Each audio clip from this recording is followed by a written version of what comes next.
നമസ്കാരം. എല്ലാ ദൃശ്യ പ്രേക്ഷകർക്കും തിരുവോണ ആശംസകൾ. തിരുവോണ ദിനത്തിൽ നമുക്കൊപ്പം ചേരുന്നു Poonjar MLA advocate MJ Sebastian. Sir നമസ്കാരം. ആദ്യം തന്നെ തിരുവോണാശംസകൾ. തിരുവോണാശംസകൾ. ഞാൻ കുറെ കാലമായിട്ട് സത്യപ്രതിജ്ഞ കഴിഞ്ഞപ്പോൾ തൊട്ട് ഇന്റർവ്യൂ ചോദിക്കുന്ന പറഞ്ഞിപ്പം ഓണമായി. അല്ല, അതൊക്കെ നല്ല സിഗ്നൽ ആണല്ലോ ഓണമായി എന്നുള്ളത്. കാരണം ഓണം കേരളത്തിന്റെ ഐശ്വര്യത്തിന്റെ ഒരു പ്രതീകമാണല്ലോ. അപ്പോൾ ഓണത്തിൽ തന്നെ നമുക്കൊരു ഇന്റർവ്യൂ നടത്താൻ പറ്റുന്നത് വലിയ കാര്യമായിട്ട് ഞാൻ വിലയിരുത്തുന്നു. ഇത്തവണത്തെ ഓണം എന്ന് പറയുന്നത് ഒരുപാട് സ്പെഷ്യൽ ആണല്ലോ. MLA ആയ ശേഷമുള്ള ആദ്യത്തെ ഓണമാണല്ലോ. തീർച്ചയായിട്ടും ഓണത്തിന് ഒരുപിടി പദ്ധതികളുണ്ട് എന്നെ സംബന്ധിച്ച്. പ്രത്യേകിച്ചും MLA ആയ ശേഷം നിരവധി ആഘോഷങ്ങളുടെ ഭാഗമായിട്ടുള്ള ക്ഷണിച്ചിട്ടുണ്ട് ആളുകൾ. ഇതോടൊപ്പം തന്നെ സാധാരണഗതിയിൽ ഞങ്ങൾ ഇവിടെ തന്നെ വീട്ടിലൊരു ഓണസദ്യയൊക്കെ വെക്കാറുള്ളത്. പക്ഷേ ഇത്തവണത്തെ ഓണസദ്യ അത്രയും നടക്കുമെന്ന് എനിക്ക് പ്രതീക്ഷയില്ല. കാരണം വിവിധ സ്ഥലങ്ങളിലുള്ള വിളിച്ചിട്ടുള്ളത് കൊണ്ട് പോകേണ്ടതായിട്ട് വരും.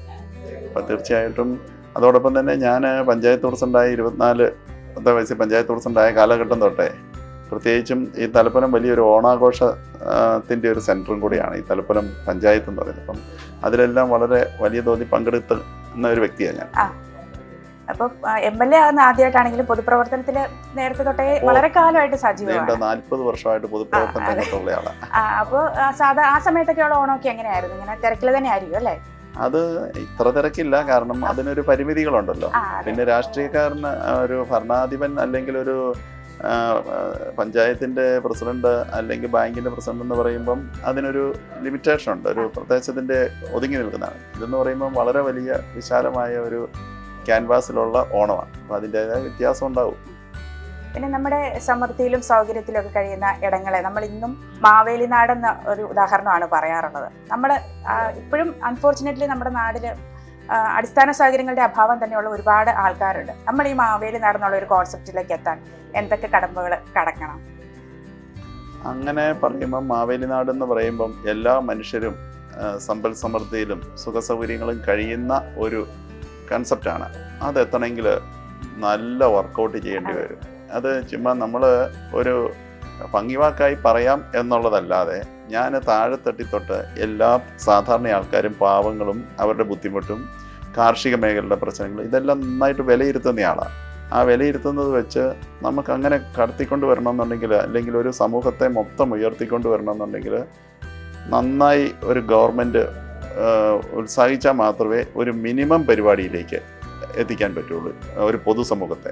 അതുപോലെ തന്നെ നെൽകർഷകരൊക്കെ നമുക്ക് പൂഞ്ഞാർ മണ്ഡലത്തിൽ അധികം നെൽകൃഷി ചെയ്യുന്ന ഇടങ്ങൾ ഇല്ലാന്ന് വയ്ക്കും. പക്ഷെ നമ്മളെല്ലാവരും ചോറ് കഴിക്കുന്നവരാണ്.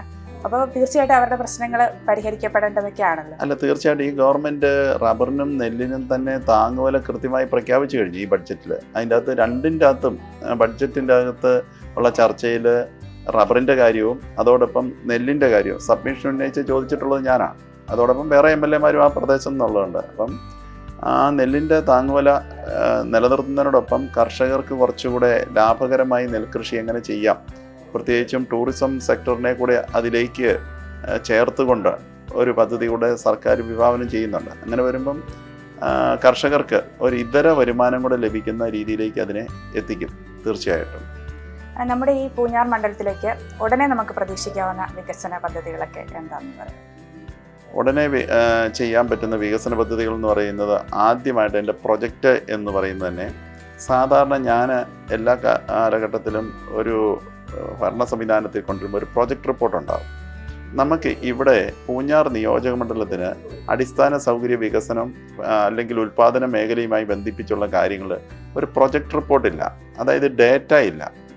ഇവിടെ കുറേ ആളുകൾ, പൊളിറ്റീഷ്യൻസ് അല്ലെ പഞ്ചായത്ത് മെമ്പർമാർ, പഞ്ചായത്ത് പ്രസിഡന്റ് അല്ലെ അങ്ങനെയുള്ള ആളുകൾ, പൊതുജനങ്ങൾ പറയും റോഡ് ടാർ ചെയ്യണം, അംഗൻവാടികളില്ല, അംഗൻവാടിക്കാണ്. ഇതിന് ഒരു പഞ്ചായത്തിൽ തന്നെ കൃത്യമായ ഡേറ്റ ഇല്ല. ഒരു MLA എന്നുള്ള നിലയ്ക്ക് ആരും ആയിക്കോട്ടെ വരുമ്പം ഇതിനൊരു കണ്ടിന്യൂറ്റി ഇല്ല. കണ്ടിന്യൂറ്റി എന്ന് പറഞ്ഞാൽ ഇതിന് ഈ സംഭവം അടിസ്ഥാനപരമായി യാതൊരു ഡേറ്റയും പൂഞ്ഞാർ നിയോജകത്തെ സംബന്ധിക്കില്ല. ഞാൻ ചെയ്യാൻ ഉദ്ദേശിക്കുന്ന കൃത്യമായ വിവരശേഖരണം ഉണ്ടാകും എല്ലാ പഞ്ചായത്തുകളിലും. ആ പഞ്ചായത്തുകളിലുള്ള വിവരശേഖരണത്തിൻ്റെ അടിസ്ഥാനത്തിൽ പൂഞ്ഞാർ നിയോജക മണ്ഡലത്തിന് കൃത്യമായ ഒരു പ്രൊജക്റ്റ് റിപ്പോർട്ട് ഉണ്ടാകും. ആ പ്രൊജക്റ്റ് റിപ്പോർട്ടിൽ ഏറ്റവും പ്രാധാന്യമുള്ള പദ്ധതികളെ പ്രയോറിറ്റൈസ് ചെയ്ത് അതിന് ഫോക്കസ് ചെയ്തിട്ടുള്ള വികസന തന്ത്രങ്ങളായിരിക്കും ആവിഷ്കരിക്കുന്നത്.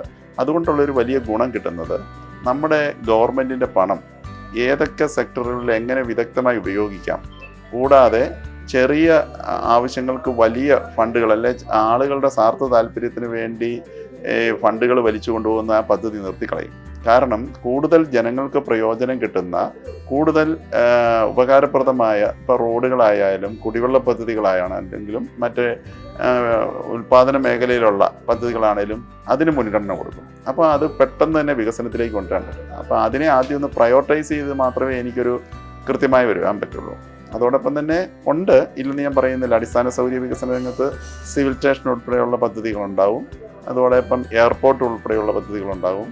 അങ്ങനെയുള്ള പദ്ധതികൾക്കൊക്കെ മുൻഗണനയുണ്ടാവും. കൂടാതെ അടിസ്ഥാന സൗകര്യ വികസനത്തിൽ നിൽക്കുന്ന ഏറ്റവും ആവശ്യം മുണ്ടക്കയം ഗവൺമെൻറ് ആശുപത്രിയും ഈരാറ്റുപേട്ട ആശുപത്രിയാണ്. അതിനെ തീർച്ചയായിട്ടും അപ്ഗ്രേഡ് ചെയ്തുകൊണ്ടുള്ള ഒരെണ്ണത്തിന് ഫണ്ട് നമ്മൾ അനുവദിച്ചിട്ടുണ്ട്, രണ്ടിനും ഫണ്ട് അനുവദിച്ചിട്ടുണ്ട്. അതിന് ഒരു ഏത് ലിമിറ്റേഷൻ ഡിപ്പാർട്ട്മെൻറ്റ് ചെയ്യാൻ പറ്റുമോ അതിൻ്റെ ഏറ്റവും മാക്സിമം രീതിയിൽ രണ്ട് ആശുപത്രികളെയും സാധാരണക്കാർക്കും പാവപ്പെട്ടവർക്കും വേണ്ടി ഉയർത്തിയെടുക്കുന്ന ഒരു പദ്ധതി ആദ്യം തന്നെ ഉണ്ടാകും. അതുപോലെ തന്നെ കുറച്ച് മാസങ്ങൾ കഴിഞ്ഞാൽ മണ്ഡലകാലം ആരംഭിക്കുകയാണ്. എരുമേലി സാറിന്റെ മണ്ഡലമാണ്. എരുമേലി അടിസ്ഥാന സൗകര്യങ്ങൾ തീരെ കുറവുള്ള ഒരു സ്ഥലമാണ്. ഈ എരുമേലി എന്ന് പറയുന്നത് നമ്മുടെ ഇന്ത്യയിലെ തന്നെ ഏറ്റവും വലിയൊരു തീർത്ഥാടന കേന്ദ്രമാണ്.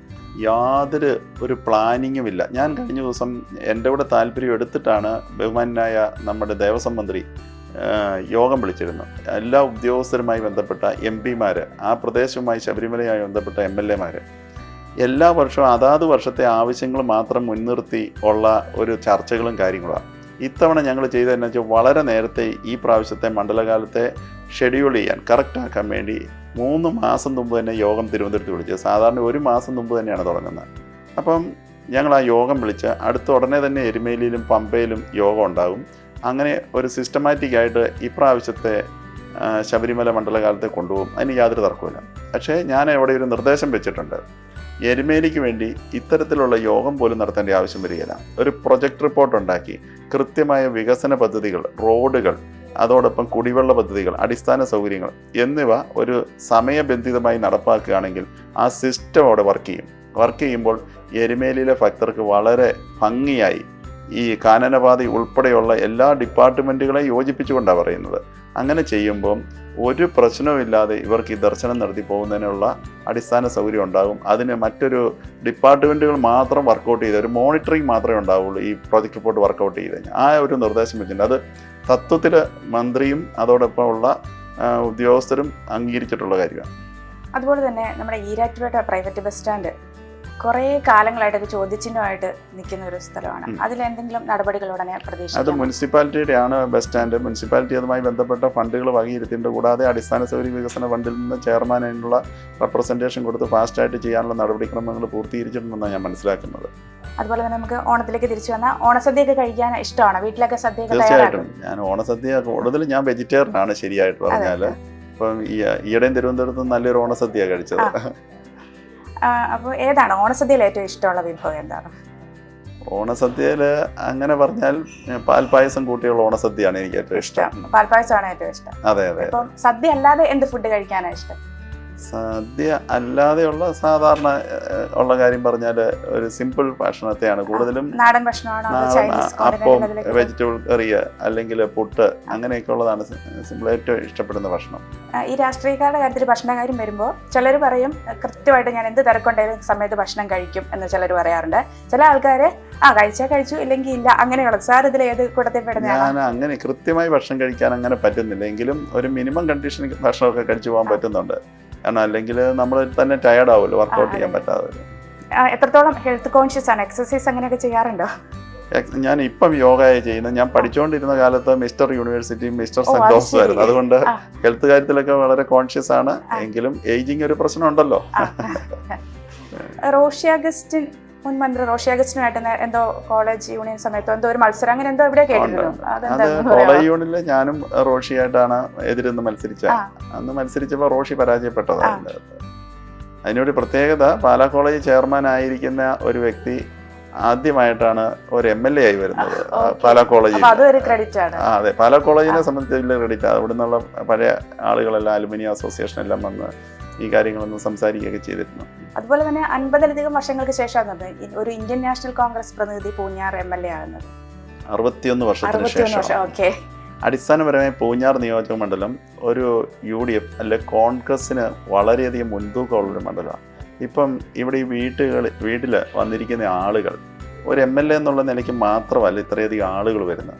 കോൺഗ്രസ്സിന് ഓരോ ബൂത്തുകളിൽ അല്ലെ വാർഡുകളിൽ അത്രമാത്രം ആളുകൾ ഉള്ളത് കൊണ്ടാണ് ഒരു MLA എന്നുള്ള നിലയ്ക്ക് അവിടുത്തെ ജനകീയ പ്രശ്നങ്ങൾ ഉന്നയിച്ചുകൊണ്ട് ഇവിടെ അവർ വരുന്നത്.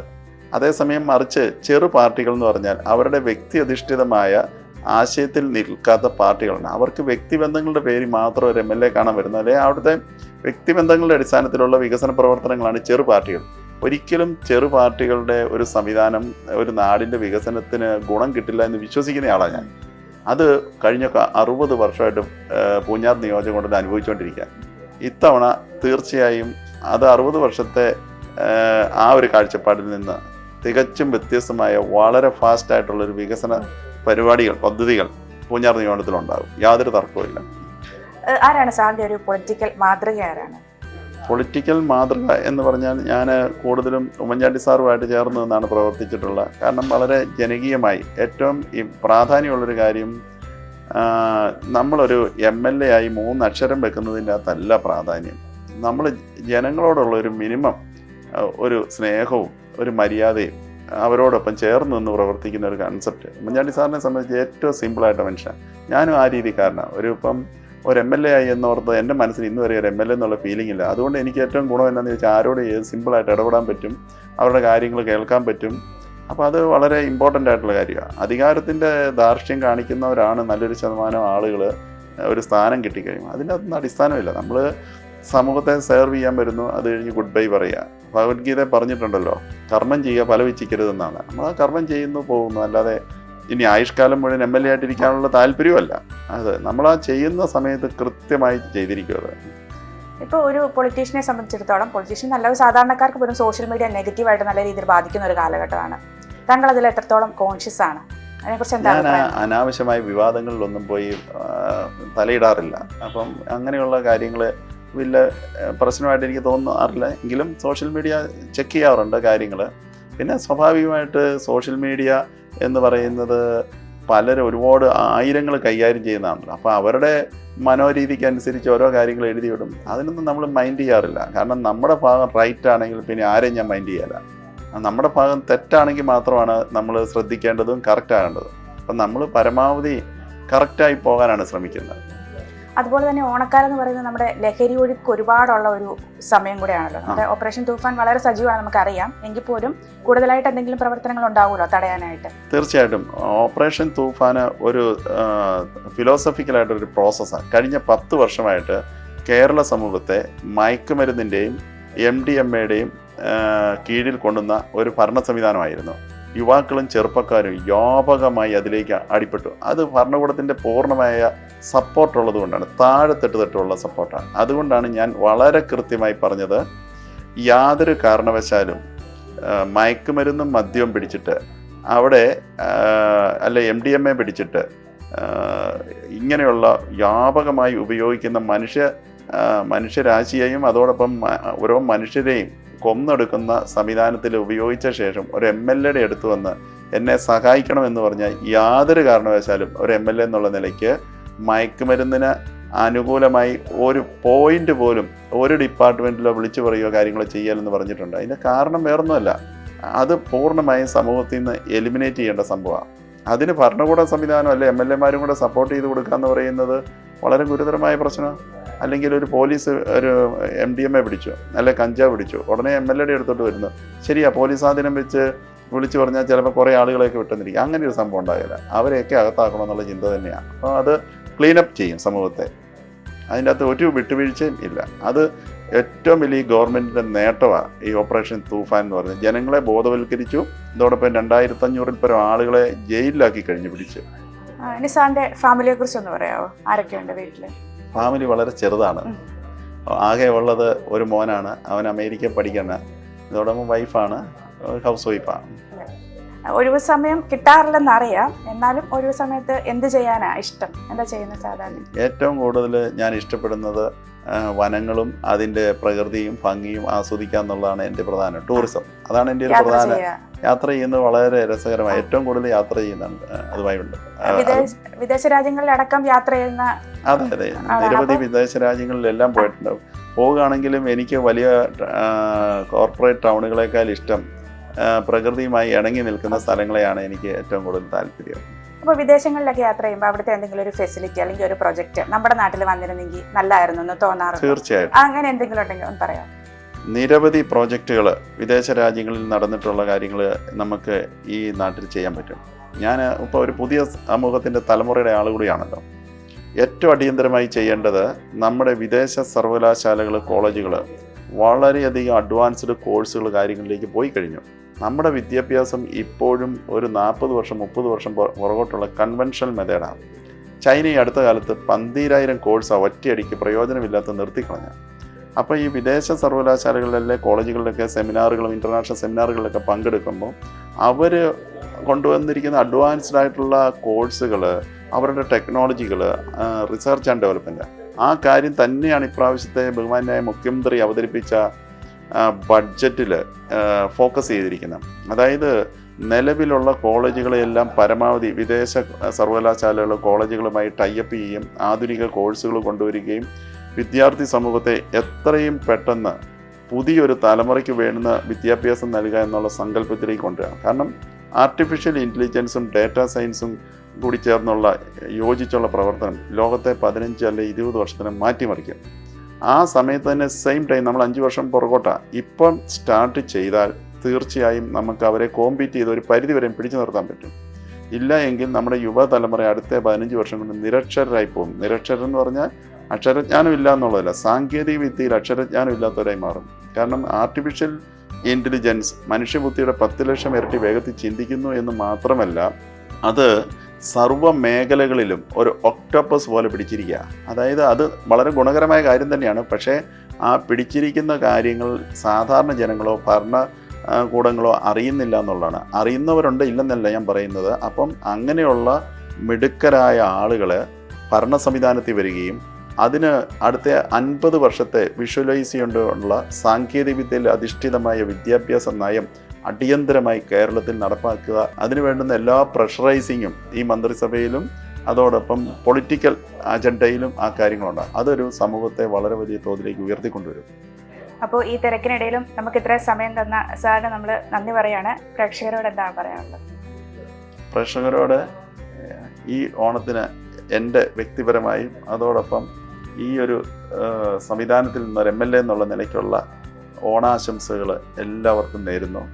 ഇതോടൊപ്പം പുതിയൊരു ഓണം അല്ലെങ്കിൽ പുതിയൊരു ഗവൺമെൻറ് തുടക്കം എന്നുള്ള നിലയ്ക്ക് ഇതൊരു ഐശ്വര്യപൂർണ്ണമായ ഓണമായി മാറട്ടെ എന്നുള്ള ആശംസയും എനിക്കുണ്ട്. എല്ലാ ദൃശ്യ പ്രേക്ഷകർക്കും ഐശ്വര്യത്തിൻ്റെയും സമ്പദ് സമൃദ്ധിയുടെയും തിരുവോണാശംസകൾ.